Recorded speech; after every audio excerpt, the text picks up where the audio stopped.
एक माँ की ममता। एक रात मनोज बाबू अपनी पत्नी मोना के साथ शादी की पार्टी से अपने घर को लौट रहे थे। रात ज़्यादा होने की वजह से कोई सवारी गाड़ी नहीं मिल रही थी। मनोज बाबू का घर मुश्किल से 3 किलोमीटर की दूरी पर देहरादून के एक पहाड़ी गांव में था। मुसीबत ये थी, महीना सावन का था और ऊपर से जोरों की बारिश भी हो रही थी और उन्हें अपने घर पहुंचना भी जरूरी था। अतः उन दोनों पति पत्नी ने पैदल ही घर जाने का निश्चय किया। मोबाइल की टॉर्च की मध्यम सी रोशनी में वे दोनों आगे बढ़ने लगे। वे अभी आधी दूर ही गए थे कि जोर से बिजली चमकी और बिजली की रोशनी में एक औरत का साया दिखा।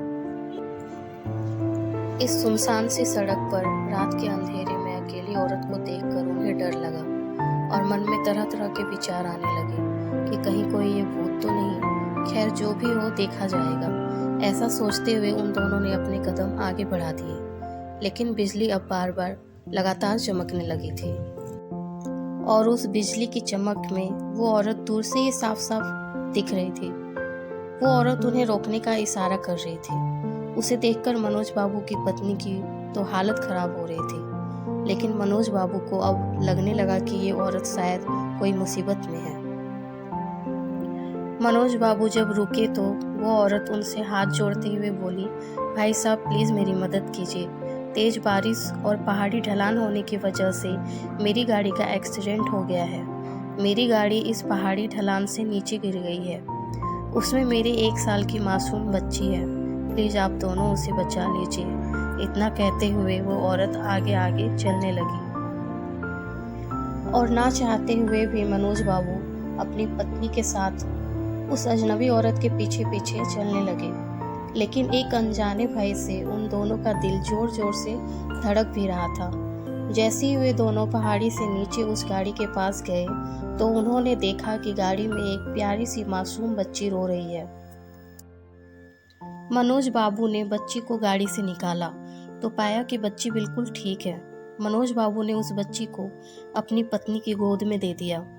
फिर मनोज बाबू को लगा कि ड्राइवर की सीट पर कोई है। जब वो आगे जाकर देखे तो उनके होश उड़ गए। ड्राइवर की सीट पर वही औरत खून से लथपथ होकर मरी पड़ी थी। मनोज बाबू को अब सब कुछ समझ में आ गया था। वो दोनों पति पत्नी बच्ची को गोद में लेकर अपने घर की तरफ आगे बढ़ गए। रास्ते में उनकी पत्नी ने उनसे पूछा, वो औरत कौन थी? फिर वो औरत दिखाई क्यों नहीं दी? मनोज बाबू बोले, वो एक माँ थी, मरकर भी अपने बच्चों के लिए तड़पती है। वही एक माँ थी वो। मनोज बाबू की ये कहानी सुनकर मेरी आंखों से आंसू निकल गए। दोस्तों, अगर कोई मुसीबत में हो तो उसकी ज़रूर सहायता करें। क्या पता हमारी एक छोटी सी कोशिश किसी की ज़िंदगी में बहार ला दे। ये छोटी कहानी हर एक माँ की ममता को समर्पित है।